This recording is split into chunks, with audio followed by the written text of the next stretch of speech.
Oke, assalamualaikum warahmatullahi wabarakatuh. Untuk kali ini kita akan membahas tentang pemahaman bab 2, yakni menggambar ilustrasi.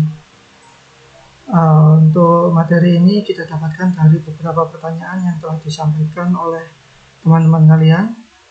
Oke, kita langsung bahas. Pertama, istilah ilustrasi itu berasal dari bahasa Latin apa? Nah, sudah jelas ini pertanyaan kan dari bahasa Latin. Menurut etimologi, kata ilustrasi itu berasal dari bahasa Latin illustrate, yang artinya yakni menjelaskan atau menerangkan sesuatu dalam arti luas. Ilustrasi dapat didefinisikan sebagai suatu karya seni rupa yang bertujuan memperjelas sesuatu atau menerangkan sesuatu yang dapat berupa cerita atau naskah, musik, ataupun gambar. Ini menurut ahli yang bernama Rasjoyo dalam buku yang ditulis oleh Kristanto pada tahun 96. Oke, selanjutnya tujuan menggambar ilustrasi. Untuk tujuan menggambar ilustrasi ini untuk memperkuat, memperjelas, memperindah, mempertegas, dan memperkaya sebuah cerita atau narasi. Ini sama dengan yang di kitab.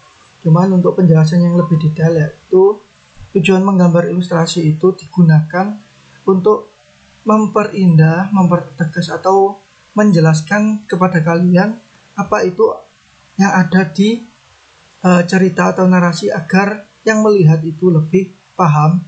Jadi memperkuat arti, memperjelas maksud dari naskah tersebut atau cerita tersebut, terus memperindah agar melihat tidak hanya dengan tulisan saja, tapi ada beberapa gambar.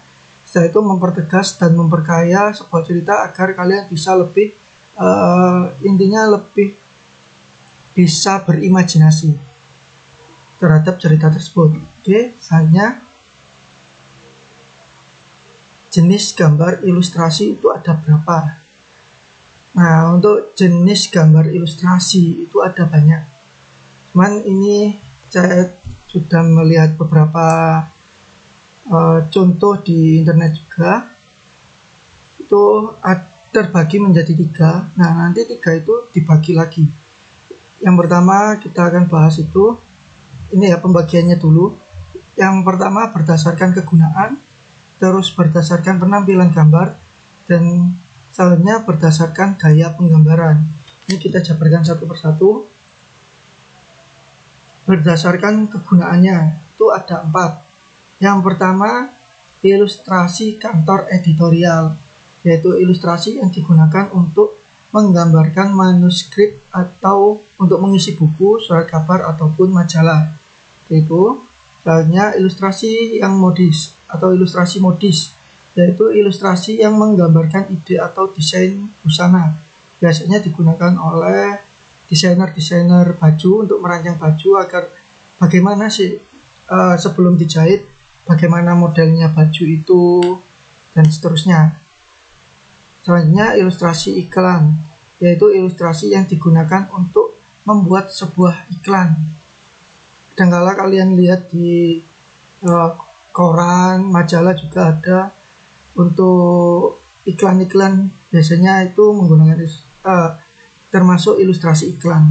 Itu selanjutnya ilustrasi sains, yaitu ilustrasi yang digunakan untuk menggambarkan informasi tertentu dalam sains. Contohnya ada di buku kalian, buku IPA. Biasanya ada kayak gambar-gambar bagian tubuh dan lain-lain. Selanjutnya yang agak banyak berdasarkan penampilan gambar. Untuk penampilan gambar, yang pertama gambar ilustrasi naturalis, yaitu bentuk dan warna sama dengan kenyataan atau realistis tanpa ada pengurangan atau penambahan. Selanjutnya ilustrasi dekoratif. Ilustrasi dekoratif ini fungsinya untuk menghiasi sesuatu dengan bentuk yang disederhanakan atau ada juga yang dilebih-lebihkan, tergantung dari yang membuat itu atau senimannya. Selanjutnya gambar kartun atau ilustrasi kartun, yaitu gambar yang memiliki bentuk-bentuk lucu atau memiliki ciri khas tertentu. Biasanya gambar kartun juga banyak menghiasi majalah anak-anak, komik, ataupun cerita bergambar. Dan bisa kalian lihat di komik-komik juga itu termasuk gambar kartun. Tapi lebih ke kartun komik-komik lama. Tuh. Bisa ada juga sih yang komik-komik baru. Cuman ini berdasarkan penampilannya. Kalau komik termasuk kartun. Selanjutnya gambar karikatur. Gambar karikatur yaitu gambar yang berisikan kritikan atau sindiran yang dalam penggambarannya telah mengalami penyimpangan bentuk proporsi tubuh. Gambar ini banyak ditemukan di majalah atau koran. Di koran juga banyak, saya sering lihat. Dan untuk yang karikatur ini, kemarin ada yang tanya, apa sih fungsi karikatur? Nah, fungsinya yaitu tadi gambar yang digunakan untuk mengkritik atau menyindir seseorang. Tuh, biasanya tokoh-tokoh yang dipandang oleh masyarakat. Terus di sini menyindir ada yang seperti gambar orangnya kecil tapi megang uang sangat besar. Itu berarti kemungkinan menyindir orang-orang yang ahli dalam korupsi seperti itu. Tapi jangan ditiru. Oke, dan selanjutnya cerita bergambar atau cergam adalah sejenis komik atau gambar yang diberi teks. Teknik menggambar cerita bergambar dibuat berdasarkan cerita dengan berbagai sudut pandang penggambaran yang menarik. Jadi kalian membuat sketsa dulu, bukan sketsa, naskah dulu, naskah cerita. Setelah itu dari naskah cerita tersebut kalian ambil beberapa skin yang bisa dibuat untuk gambar seperti itu. Yang keenam, ilustrasi buku pelajaran mempunyai fungsi untuk menerangkan teks atau suatu keterangan peristiwa baik ilmiah maupun gambar bagian. Bentuknya bisa berupa foto, gambar natural, juga bisa berbentuk bagan. Itu termasuk ke dalam ilustrasi buku pelajaran. Biasanya kalian lihat di buku-buku yang kalian miliki. Selanjutnya yang ketujuh, ilustrasi hayalan adalah gambar hasil pengolahan daya cipta secara imajinatif atau menghayal. Cara penggambarannya seperti cerita-cerita yang ada di novel, ilustrasi di novel, di komik, dan lain-lain. Tuh. Dan selanjutnya berdasarkan gaya penggambaran. Ini lebih banyak, ada 8 macam. Yang pertama, realis. Sama kayak tadi, merajuk gaya gambarnya itu sama seperti objek yang ada di kenyataan. Seperti itu. Terus yang kedua, surrealis. Gaya ilustrasi surrealis adalah gaya gambar yang menitik beratkan kepada khayalan, tidak nyata, misteri, dan terkadang menggunakan pendekatan metafora, hiperbola, humanoid, dan sebagainya. Maksudnya ini bertolak belakang dengan realis. Kalau realis itu sama dengan keadaan nyata, sedangkan surrealis tidak ada yang nyata. Jadi ditambah-tambahkan gitu. Mungkin ada contoh yang mudah surrealis itu kalau kalian sering melihat komik atau manga itu seperti elf, terus apalagi ya, seperti hewan-hewan mitologi itu juga termasuk surrealis, bukan realis karena tidak ada di kenyataan yang bisa dilihat secara langsung. Yang ketiga, kartun. Gaya ilustrasi kartun adalah gaya gambar yang memiliki kesan lucu, penuh warna, dan menarik untuk dilihat. Itu berdasar penggambarannya. Yang keempat, karikatur. Sama kayak tadi ya. Gaya gambar ini melebihkan bagian tubuh yang digambar. Bisa tangan, kaki, kepala, atau baju, ataupun yang dipegang. Seperti itu. Tapi lebih ke, kalau karikatur ini lebih ke wajah atau ekspresi, terus ada juga yang wajahnya dibesarkan terus mulutnya kecil, ada yang kebalikannya seperti itu kalau karikatur. Yang kelima, Japan style. Gaya ilustrasi Japan style ini mungkin termasuk baru. Ini gaya gambar yang merujuk kepada gaya gambar manga atau komik Jepang. Biasanya itu penggambaran tokohnya dengan menggunakan rambut yang berwarna-warna, ataupun gaya lekuk tubuhnya itu tidak biasa, itu Japan style. Kalau yang keenam, American style, ini gaya gambar yang merujuk kepada gaya gambar komik-komik Amerika.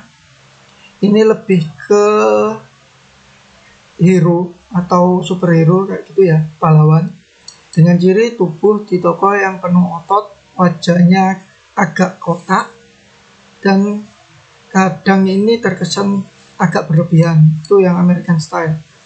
Selanjutnya pop art. Pop art adalah gaya gambar yang saling menindih objek yang satu dengan objek yang lain. Ini mungkin sering kalian lihat ya, pop art. Untuk penjelasannya bisa kalian baca. Yang jelas untuk pop art ini biasanya digunakan untuk menghias background itu. Dan yang kedelapan, gaya penggambaran fotografi. Gaya ilustrasi dalam bentuk fotografi yaitu gaya gambar dengan menggunakan penggabungan beberapa foto hingga menjadi sebuah desain ilustrasi. Gaya ilustrasi ini tak kalah kuat dengan gaya ilustrasi dengan menggunakan handmade. Gaya ilustrasi ini lebih banyak digunakan di dunia desain grafis. Oke. Selanjutnya, ini pertanyaan lagi, perbedaan teknik kering dan teknik basah. Untuk teknik kering dan teknik basah, ini yang membedakan yaitu media atau bahannya yang digunakan. Kalau teknik kering itu menggunakan media atau bahan, contohnya catnya itu tidak terlalu basah atau tidak encer. Itu kalau teknik kering, biasanya kayak pensil warna, itu termasuk teknik kering. Kalau teknik basah itu biasanya menggunakan cat air ataupun bisa juga menggunakan cat minyak. Itu termasuk teknik basah karena bahan untuk pewarnanya itu encer. Itu perbedaan teknik kering dan teknik basah. Selanjutnya, tahapan menggambar ilustrasi ini sama seperti yang ada di kitab. Ada 5 tahapan. Yang pertama, menentukan tema gambar berdasarkan cerita yang telah kalian buat atau yang telah kalian lihat dari cerita atau narasi orang lain. Setelah menentukan tema gambar dari cerita tersebut, kalian lanjutkan untuk menentukan jenis gambar ilustrasi yang akan kalian buat. Kalian ingin membuat karakter yang lucu, karakter yang realistis, ataupun yang lain seperti itu. Selanjutnya, menentukan irama, komposisi, proporsi, keseimbangan, dan kesatuan dari gambar yang kalian buat berdasarkan cerita atau narasi yang kalian gunakan. Nah, yang keempat, menggambar sketsa secara menyeluruh. Jadi kalian buat sketsa sampai selesai dulu, baru yang terakhir kalian beri arsiran ataupun kalian beri warna. Itu 5 tahapan dalam menggambar ilustrasi. Ada juga pengembangan tahapan-tahapan yang lain tergantung dari senimannya atau yang membuat. Untuk intinya yaitu ada 5 ini. Oke. Selanjutnya ada pertanyaan. Ini cukup bagus pertanyaannya. Jika menggunakan cat air atau watercolor, apakah bisa di buku gambar biasa? Nah, ini menurut saya yang tidak ambil dari internet ataupun buku, cuman lebih ke jawaban pribadi saya. Kalau menggunakan cat air atau teknik watercolor, menggunakan watercolor atau bahasa Indonesia cat air, apakah bisa di buku gambar? Jawabannya bisa, tetapi cat airnya itu jangan terlalu banyak diberikan air, karena kalau terlalu banyak dikasih air catnya, hasilnya akan encer. Kalau encer, kalian gunakan di kertas buku gambar biasa, karena buku gambar biasa itu bahannya dari kertas ya. Kertas kalau kena air yang terlalu banyak pasti mudah robek. Nah, kalau cat air kalian kasih air yang berlebihan, itu akan membuat buku gambar kalian akan lebih mudah robek. Tuh. Tetapi lebih enak kalau kalian setelah menggunakan cat air di buku gambar biasa, itu kalian keringkan. Entah itu menggunakan kipas angin, ataupun kalian jemur. Cuman kalau kalian jemur, biasanya mudah warnanya itu terlihat pecah karena kena panas. Lebih enak kalian biarkan biar kena angin, itu lebih bagus hasilnya. Cuman pengeringannya agak lama. Oke. Terima kasih sudah kalian lihat, dan semoga bermanfaat dan dapat kalian pahami. Dan jangan lupa untuk minggu depan kita akan praktek menggambar ilustrasi. Oh ya, dan satu lagi, untuk gambar ilustrasi ini yang kita bahas itu ilustrasi yang manual dibuat di media selain komputer. Cuman kalau zaman sekarang, gambar ilustrasi ini lebih banyak menggunakan media komputer, menggunakan aplikasi. Ada aplikasi seperti Photoshop, Corel Draw, dan yang lain sebagainya. Cuman untuk membuat ilustrasi, saya tidak menganjurkan menggunakan Photoshop. Kalau kalian ingin belajar, kalian gunakan Corel Draw dulu. Kalau sudah bisa menggunakan Corel Draw, ada tahapan yang lain yang bisa lebih detail. Itu yang saya ketahui, yang bisa lebih detail itu AI, aplikasi AI di komputer, dan ada juga yang lain sebagainya. Kapan-kapan akan kita bahas kalau ada waktu. Oke, sekian dan semoga bermanfaat materi kali ini. Saya akhiri. Assalamualaikum warahmatullahi wabarakatuh.